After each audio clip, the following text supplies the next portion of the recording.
கடலாக நீயும் மாறினால் அதில் மூழ்கி மூழ்கி அலையாவே.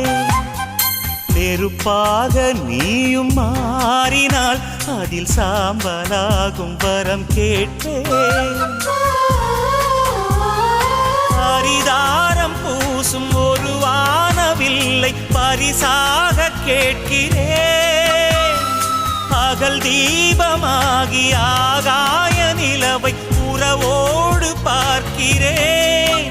அடி பொய் என்ற போது உன்னோடு பேசும் கனவுகள் வேண்டுகிறேன்.